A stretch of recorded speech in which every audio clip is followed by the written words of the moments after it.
ഓം നമോ വിരാട് വിശ്വബ്രഹ്മണേ നമ. എല്ലാവർക്കും നമസ്തേ. പ്രിയമുള്ള പ്രേക്ഷകരെ, ഇന്ന് നാം ചർച്ച ചെയ്യപ്പെടുന്നത് വാസ്തു ഒരു സനാതന ധർമ്മമാണെങ്കിൽ അതിൻ്റെ ഊർജ തത്വങ്ങൾ ഏതെല്ലാമാണ്? വാസ്തു മിഥ്യയാണോ അതോ സത്യമാണോ, അല്ലെങ്കിൽ ഒരു ഉപയോഗശൂന്യമായ വസ്തുവാണോ എന്നുള്ളതിനെക്കുറിച്ചാണ്. നമുക്കറിയാം, വാസ്തുശാസ്ത്രം അല്ലെങ്കിൽ സനാതനധർമ്മം ആരംഭിച്ചിരിക്കുന്നത് BC 6000 ആണ്ട് മുതൽക്കാണ്. എന്തിനാണ് അത്തരത്തിലുള്ള ഒരു സമയത്ത് ഇത് ആരംഭം കുറിക്കാനുണ്ടായ കാരണം? വാസ്തു സനാതനധർമ്മം ഈ മനുഷ്യന് നൽകുന്ന, അല്ലെങ്കിൽ ഈ പ്രകൃതിക്ക് നൽകുന്ന, അല്ലെങ്കിൽ ഇവിടുത്തെ ജീവജാലങ്ങൾക്ക് നൽകുന്ന സംരക്ഷണ കവചം എന്താണെന്ന് വെച്ച് കഴിഞ്ഞാൽ, നമ്മൾ വാസ്തു സനാതനധർമ്മം ഫോളോ ചെയ്യുമ്പോൾ, അതിനെ പരിപാലിച്ച് മുന്നോട്ട് പോകുമ്പോൾ നമുക്ക് ലഭിക്കുന്നത് ഐശ്വര്യവും സമ്പൽ സമൃദ്ധിയും ഭാഗ്യവും അടങ്ങുന്ന, ആരോഗ്യവും അടങ്ങുന്ന ഒരു ജീവിത ശ്രേണിയാണ്.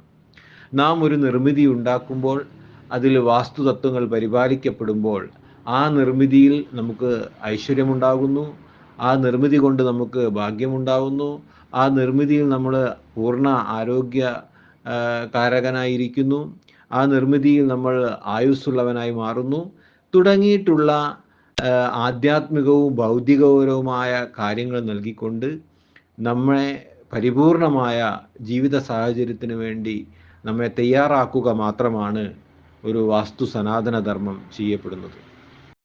അങ്ങനെ വാസ്തു സനാതനധർമ്മം നമുക്ക് അത്തരത്തിലുള്ള കാര്യങ്ങൾ ചെയ്തു തരണമെങ്കിൽ നമുക്ക് ചില ഊർജ വ്യവസ്ഥകൾ അല്ലെങ്കിൽ ഊർജ തത്വങ്ങൾ നമുക്കുണ്ടാകേണ്ടതുണ്ട്. വെറുതെ നമുക്ക് ഇത്തരത്തിലുള്ള ഭാഗ്യവും സമ്പൽ സമൃദ്ധിയും ഐശ്വര്യവും വിദ്യാസമ്പത്തും ആരോഗ്യവും അതുപോലെ തന്നെ ആയുസ്സുമൊന്നും വെറുതെ കിട്ടില്ല. അപ്പം നമ്മൾ കുറേ ഊർജ തത്വങ്ങളെ അല്ലെങ്കിൽ കുറേ ഊർജങ്ങളെ നമ്മൾ അതിലേക്ക് ആഡ് ചെയ്യേണ്ടതുണ്ട്, അല്ലെങ്കിൽ അതിനോടൊപ്പം ഊർജത്തോടൊപ്പം നമ്മൾ സഞ്ചരിക്കേണ്ടതുണ്ട്. ആ ഊർജത്തെ അടിസ്ഥാനപ്പെടുത്തിയിട്ടാണ് ഈ സനാതനധർമ്മം നിലനിൽക്കുന്നത് തന്നെ. ഏതെല്ലാമാണ് ആ ഊർജങ്ങളെന്ന് നമുക്ക് നോക്കാം. 6 തരത്തിലുള്ള ഊർജങ്ങളെയാണ് വിശ്വകർമ്മ സനാതന ധർമ്മമായിരിക്കുന്ന വാസ്തു സനാതനധർമ്മം പരിപോഷിപ്പിക്കപ്പെടുന്നത്. അതിൽ ഒന്നാമത്തത് പഞ്ചഭൂതമാണ്. പഞ്ചഭൂതത്തിൽ നിന്ന് നമുക്ക് ലഭിക്കുന്ന ഊർജങ്ങൾ, അതിൻ്റെ ക്രമങ്ങൾ കൊണ്ട് നമുക്ക് ലഭിക്കുന്ന ഗുണങ്ങൾ, അതിൻ്റെ ക്രമങ്ങൾ കൊണ്ട് നമുക്ക് ലഭിക്കുന്ന ഐശ്വര്യങ്ങൾ, അതിൻ്റെ ക്രമങ്ങൾ കൊണ്ട് നമുക്ക് ലഭിക്കുന്ന ചിന്താഗതി, അതിൻ്റെ ക്രമങ്ങൾ കൊണ്ട് നമുക്ക് ലഭിക്കുന്ന ആയുസ് തുടങ്ങിയവയാണ് പഞ്ചഭൂതങ്ങൾ. ഏതെല്ലാമാണ് പഞ്ചഭൂതങ്ങൾ എന്ന് പ്രത്യേകം പറയേണ്ടതില്ല, എന്നാലും അതിനെക്കുറിച്ച് പറയാം. ഭൂമി, ജലം, വായു, അഗ്നി, ആകാശം എന്നിവയാണ് പഞ്ചഭൂതങ്ങൾ എന്ന് നമുക്ക് എല്ലാവർക്കും അറിയാം. ഇതിൻ്റെ സമന്വയമായ ഓരോ കാര്യത്തിനും കൃത്യമായ ഒരു സമീപനമാണ് നാം വാസ്തുശാസ്ത്രത്തിൽ ഉപയോഗിക്കപ്പെടുന്നത് എങ്കിൽ, അല്ലെങ്കിൽ സനാതനധർമ്മത്തിൽ ഉപയോഗിക്കപ്പെടുന്നതെങ്കിൽ, അവിടെ കൃത്യമായ ഊർജ സംവേദനങ്ങളും ഊർജ ആഗമ നിഗമങ്ങളും ഉണ്ടാവുന്നതാണ് എന്ന് നാം മറക്കാതിരിക്കുക. രണ്ടാമത്തത് നമ്മളുടെ പ്രാണനാണ്. നമ്മുടെ ശരീരത്തിൽ ഉൾക്കൊള്ളുന്ന പഞ്ചപ്രാണനുകളിൽ നിന്ന് നമുക്ക് ലഭിക്കുന്ന ഊർജമാണ്.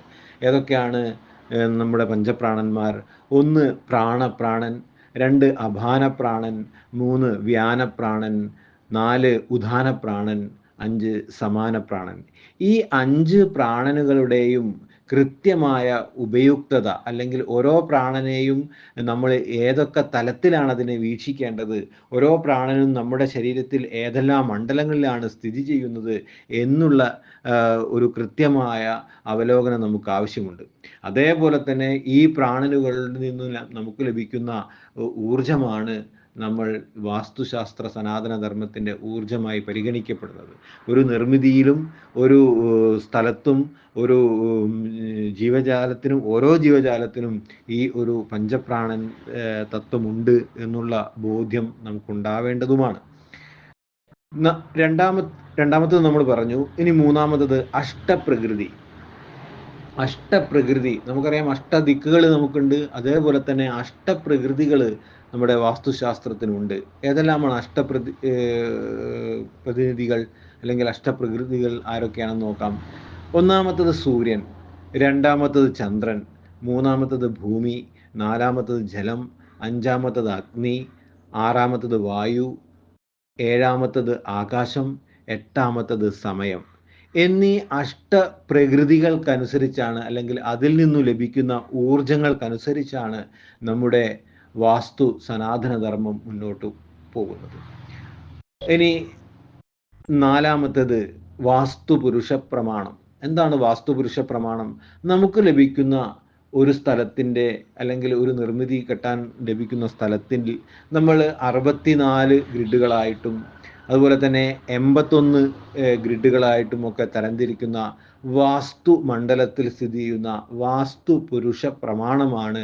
അതായത് ബ്രഹ്മാണ്ടത്തിൻ്റെ പ്രതിനിധിയാണ് നമ്മുടെ നിർമ്മിതി, ബ്രഹ്മാണ്ടത്തിൻ്റെ പ്രതിനിധിയാണ് ഓരോ മനുഷ്യനും ഓരോ ജീവജാലങ്ങളും എന്നുള്ള ആ ഊർജ പ്രസരണങ്ങളിൽ നിന്ന്, അല്ലെങ്കിൽ ആ ഊർജ തത്വത്തിൽ ആണ് നമ്മുടെ വാസ്തു സനാതന ധർമ്മം മുന്നോട്ട് പോകുന്നത്. അതേപോലെ തന്നെ ചക്രങ്ങൾ നമുക്കറിയാം. നമ്മുടെ അന്നമയ കോശവും പ്രാണമയ കോശവും ജ്ഞാനകോശവും ഒക്കെ ചേർന്നുകൊണ്ടുള്ള 6 ചക്രങ്ങൾ നമുക്ക് ഒരു ശരീരത്തിലുണ്ട്. അത് എല്ലാ നിർമ്മിതിയിലും ആ ചക്രങ്ങളുണ്ട്. ഈ ചക്രങ്ങളിൽ നിന്ന് നമുക്ക് ലഭിക്കുന്ന ഊർജമാണ് മറ്റൊരു ഊർജം. അതേപോലെ തന്നെ ഞാൻ നേരത്തെ പറഞ്ഞു, അവസാനമായിട്ട് ആറാമത്തതായിട്ട് നമ്മൾ ഉപയോഗിക്കുന്നത് ദിക്കുകളാണ്. ദിക്കുകൾ എന്ന് പറഞ്ഞാൽ എല്ലാവർക്കും അറിയാം. കിഴക്ക് ഇന്ദ്രൻ, അല്ലേ? കിഴക്ക് ഇന്ദ്ര ദിക്കാണ്. അതുപോലെ തന്നെ അഗ്നി, അതുപോലെ തന്നെ തെക്ക് യമൻ, അതുപോലെ തന്നെ നിരതി, അതുപോലെ തന്നെ വരുണൻ, പടിഞ്ഞാറ് വരുണൻ, അതുപോലെ തന്നെ വായു, അതേപോലെ തന്നെ വടക്ക് കുബേരൻ, ഈശാനൻ, കിഴക്ക് വടക്ക് മൂലയിൽ ഈശാനൻ. ഇങ്ങനെയുള്ള 8 ദിക്ക് പാലകരിൽ നിന്ന് നമുക്ക് ലഭിക്കുന്ന ഊർജങ്ങൾ. ഇത്തരത്തിലുള്ള 6 ഊർജ പ്രസരണങ്ങളിലൂടെ നമുക്ക് ലഭിക്കുന്ന ഊർജങ്ങൾ ഓരോ നിർമ്മിതിയെയും അതിൽ താമസിക്കുന്ന ജീവജാലങ്ങളെയും, ഓരോ പ്രകൃതിയെയും അതിൽ താമസിക്കുന്ന ജീവജാലങ്ങളെയും കൃത്യമായിട്ട് ഉപയുക്തമാക്കുക എന്നുള്ളതാണ്. അല്ലെങ്കിൽ അതിനോടൊപ്പം സഞ്ചരിച്ചുകൊണ്ട് അവർക്ക് ഐശ്വര്യവും സന്തോഷവും സമ്പൽ സമൃദ്ധിയും ആയുരാരോഗ്യവും ആയുസ്സും ഒക്കെ നൽകുക എന്നുള്ളതാണ് വാസ്തു സനാതന ധർമ്മത്തിൻ്റെ ലക്ഷ്യം. എല്ലാവരും ലൈക്ക് ചെയ്യുക, ഷെയർ ചെയ്യുക, സബ്സ്ക്രൈബ്